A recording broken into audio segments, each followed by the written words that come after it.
Welcome to Little More. I'm your host, Stella Littlemore, mindset coach, lifelong student of personal growth, and someone who's here to challenge, support, and remind you just how capable you really are. This podcast is all about ditching self-doubt, building unshakable confidence, and stepping into that version of yourself, the one who actually believes she can have it all. You can expect real talk, a little tough love, and the occasional existential crisis because, let's be real, growth isn't always glamorous. But here's the truth. You are worthy of more, and together, we're going to make sure it happens.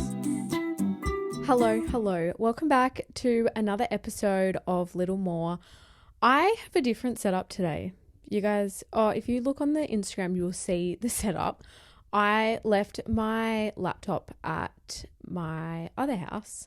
And so we're recording from my phone, which, fun fact, you can actually plug in this microphone to your phone and record off voice notes or voice memos or whatever. So that is what we're doing today. I'm in a comfy, cozy tracksuit from, you guys probably will know, Velocity. What else would I be wearing? I have like so many dresses and stuff in my wardrobe, and I just never wear them because I'm always in activewear, or when I'm on client calls and stuff like that, I'm in like more sophisticated tops. I literally just live in tracksuits or activewear, but I feel like a lot of girls can relate to that. Hello, you guys. It is me, obviously. I just want to quickly jump in and give a little PSA. So I recorded this episode before we went to Bali, so that's why it sounds like I'm talking before Bali, because I am, but nonetheless I thought it was a really good episode and I really wanted to still bring it to you girls. So yeah, when you're listening, just keep that in mind, and if you can hear the kids in the background, they're home from school and this was the only time I had a chance to put this in. But I love you all so much, and let's get back to the episode. I want to quickly address the fact that I didn't bring out an episode for you girls last week, and I've beat myself up. I've been a little bit, I don't want to say I've been beating myself up, but I'm hard on myself. I have high expectations for myself, and I really try to keep my word, and I didn't upload an episode last week because I've had a lot on, and I can't really go into the bulk of what has been going on. Yes, it's just a part of my private life that cannot be shared. But just trust me when I say there has been a lot going on that can just never really be spoken about. And then on top of that, I don't think I've mentioned this, but my partner has kids, and they've been on school holidays. So we've had them home from school, and I record at this house. I have my own house, but I record here because it's a lot more soundproof. So it's been not really possible. So that is why we didn't get an episode last week. I'm really sorry.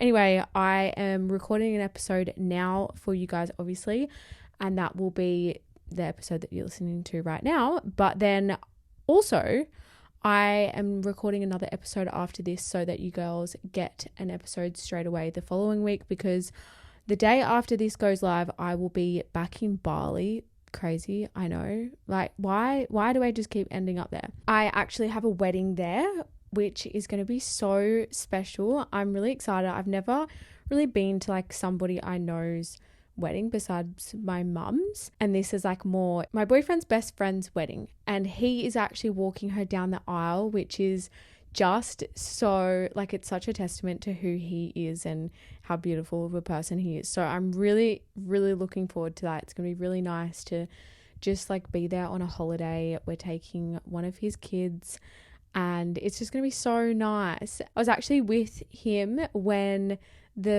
his girlfriend asked him to walk her down the aisle. I hope this is making sense. I hope you're following.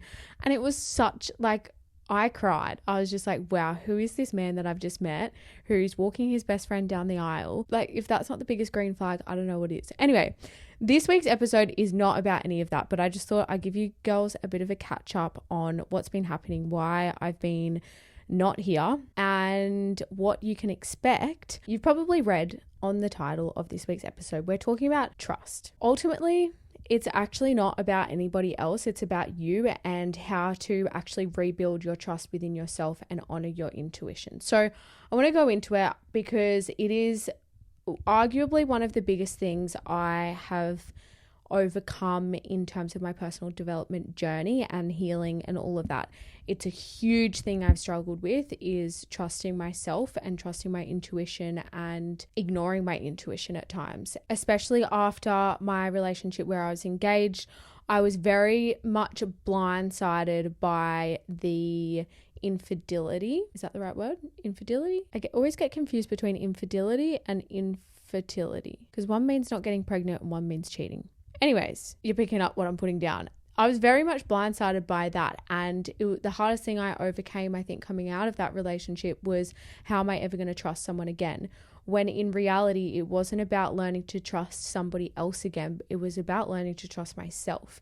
And I know that that's a really hard thing to do and to understand. And how do you even do that? Especially when you have been cheated on or lied to and you've not necessarily saw it coming, or you did see it coming and you just ignored the red flags and your intuition when it was trying to tell you that something was going on. So I'm going to go into it, because during that time I wish that there was somebody that told me the answers and told me how to trust myself again, because, well, we all know I spent a lot on coaching and on this journey. So I'm going to share with you everything I can, because I'm just doing it for the girls. I'm taking one for the team. I'm helping you girls out. And I really feel like this episode will help anyone that's feeling like they don't trust themselves again, or they're scared to trust in a new relationship. And this is how it starts with you, baby girl. Today, we're going to shift the conversation. We're diving into why true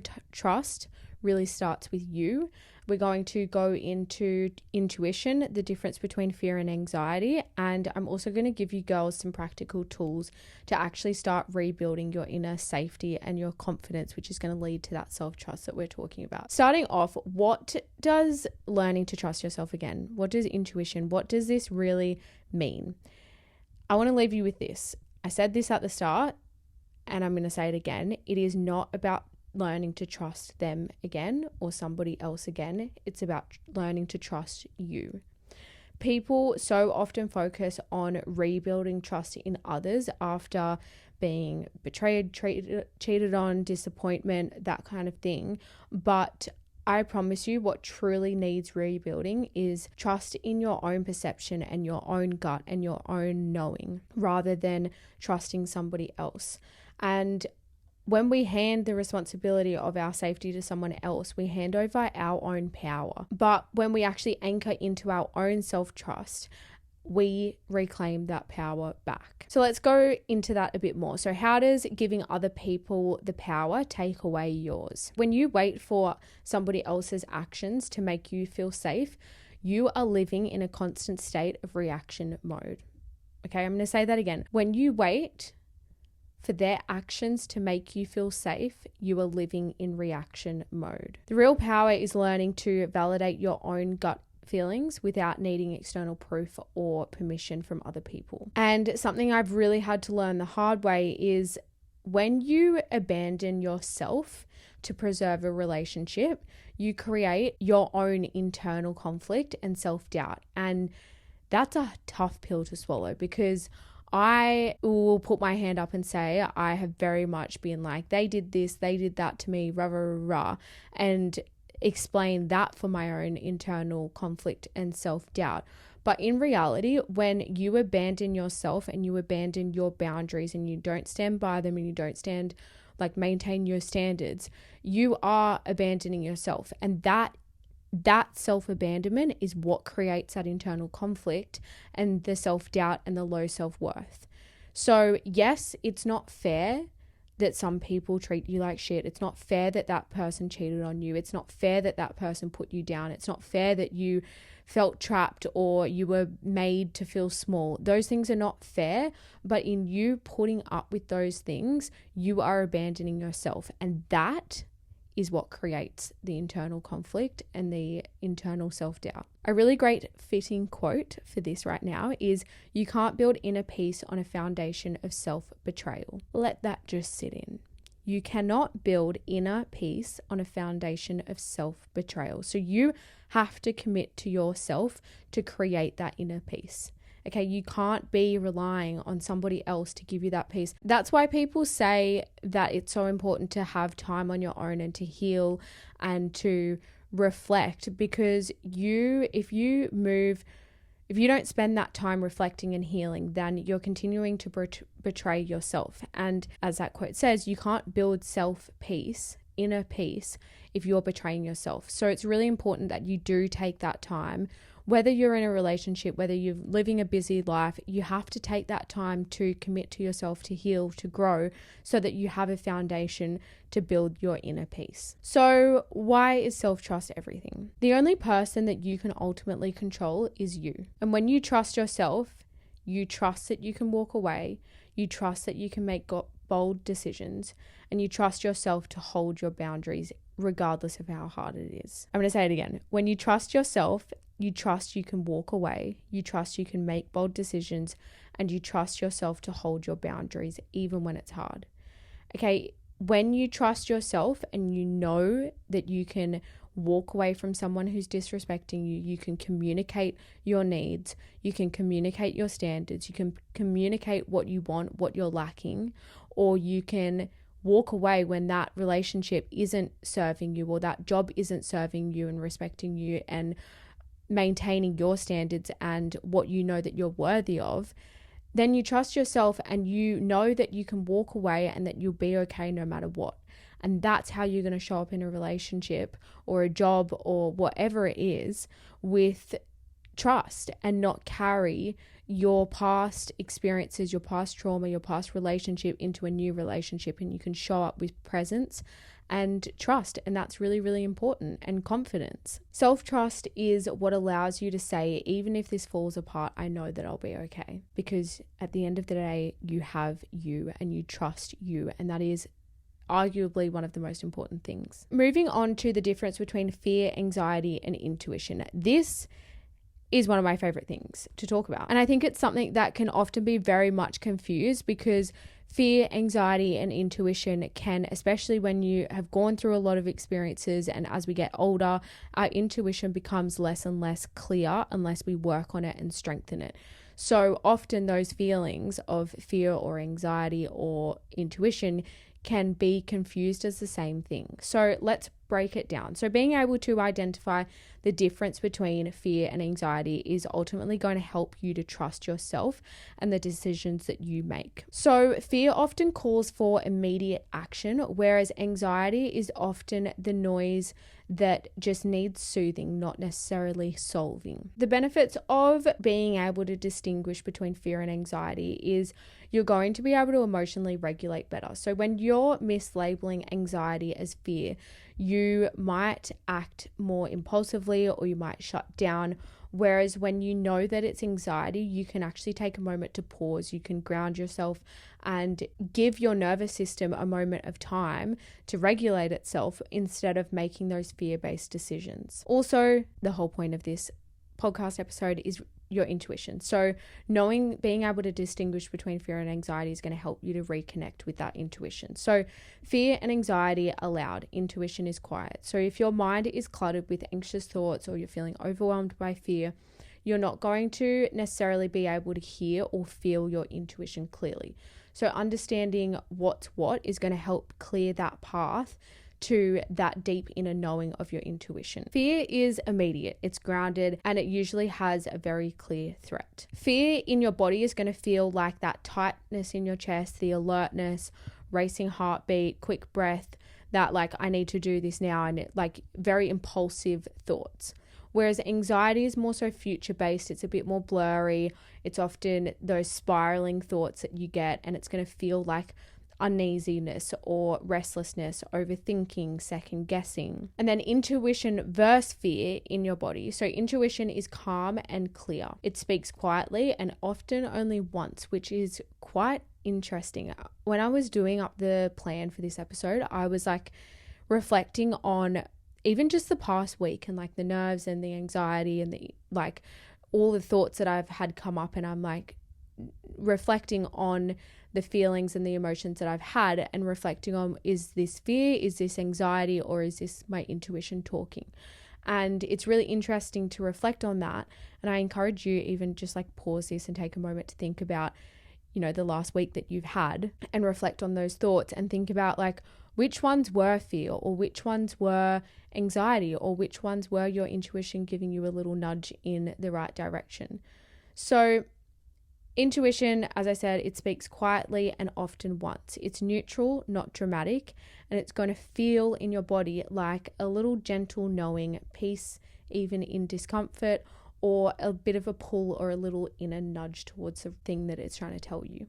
Whereas fear is quite loud, it's quite reactive. It feels in your body like sudden panic, tight muscles, racing thoughts, like that adrenaline running through your body. Something I like to remind myself is that fear screams and intuition whispers.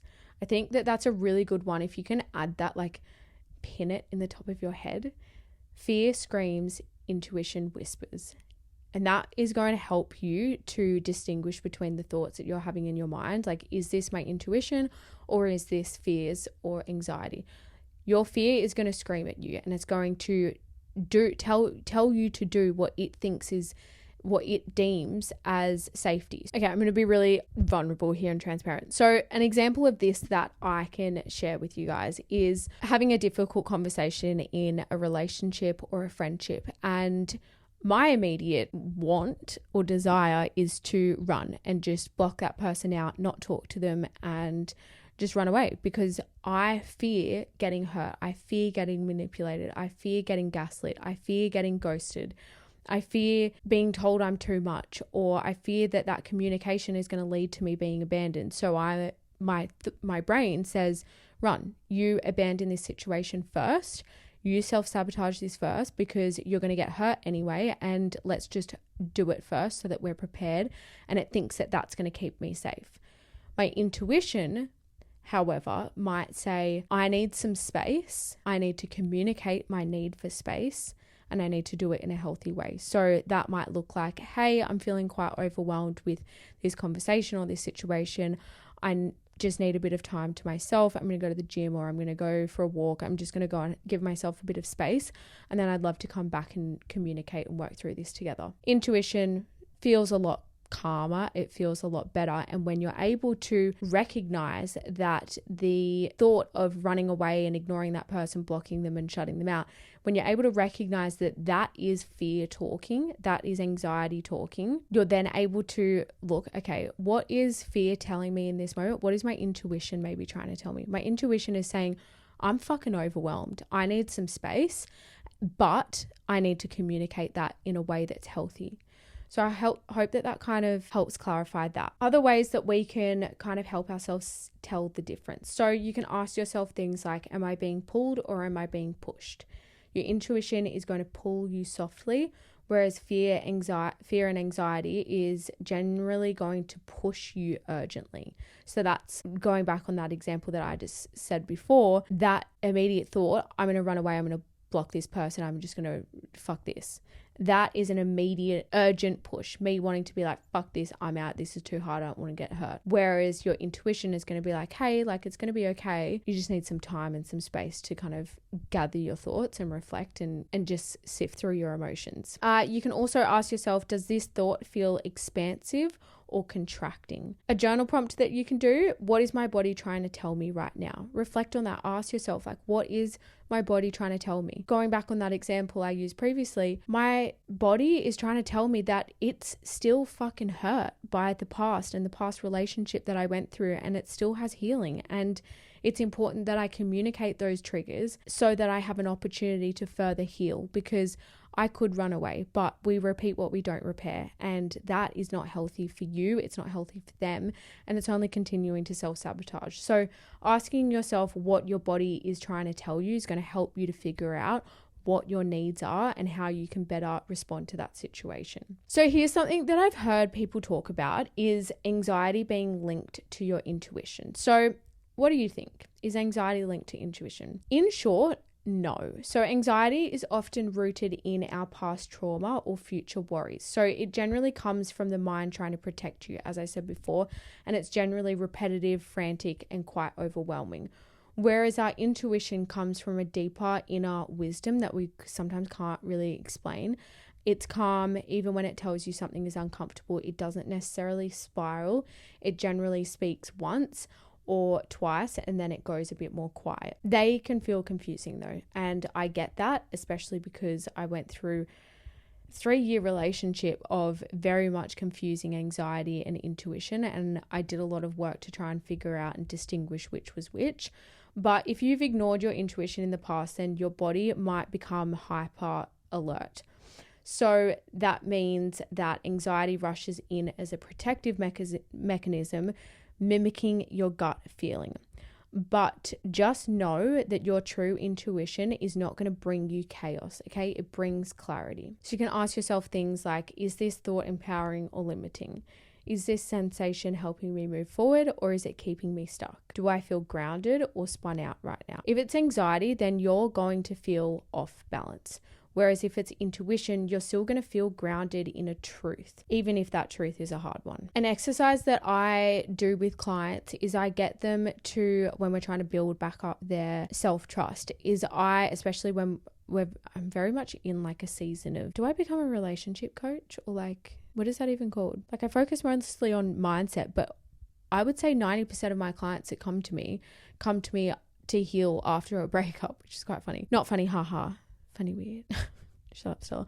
Anyway, an exercise that I do with clients who are trying to build back up their confidence is I will get them to write down all of the experiences where they feel like they've ignored their intuition, or their intuition was trying to tell them something and they ignored it. And what this tends to do is it allows them to use their past as a way to strengthen their self-trust. So when you can go back and reflect on those situations and you can see, like, I was at this event and I started to feel all these emotions and think to go through his phone or whatever else, your intuition was telling you something, and then you found out that they were cheating on you. It helps you to strengthen and recognize that, hey, my intuition was trying to tell me something. I did recognize that something was going on, but I didn't trust myself. And now I can look back at that situation. I can learn from that experience and see that my intuition, I do have an intuition, and it did try to tell me something. I just didn't listen to it.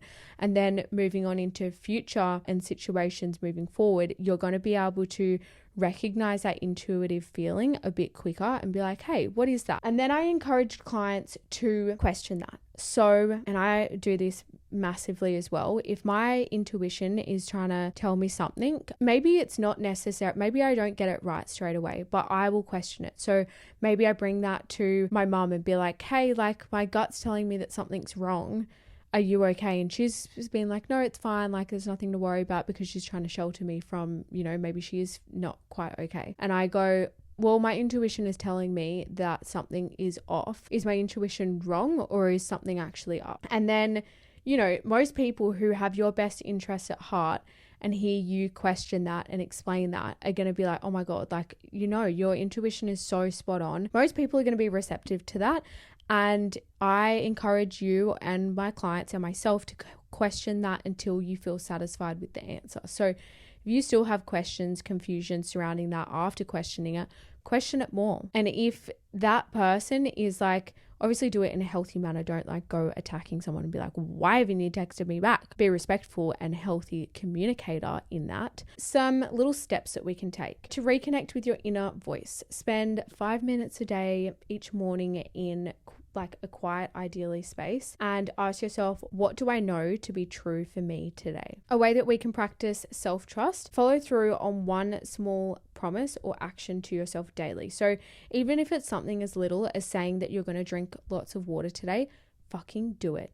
Because when your actions match your promises, or your words match your actions, then you're creating evidence to trust yourself. And that is so important. It's the first place you can start. It fucking costs you nothing. Do it. Because every day that you say, I'm going to stop doom scrolling on TikTok today, I'm going to make sure I drink lots of water, I'm going to go to the gym, and you don't do it, you are creating more evidence as to why you shouldn't trust yourself. And that is fucking scary. And it should scare you because you have two options. Yes, it's hard to go and fill up your drink bottle and drink the whole bottle and do that 3 times. But you know what else is hard? Having a headache and feeling drained and having no energy.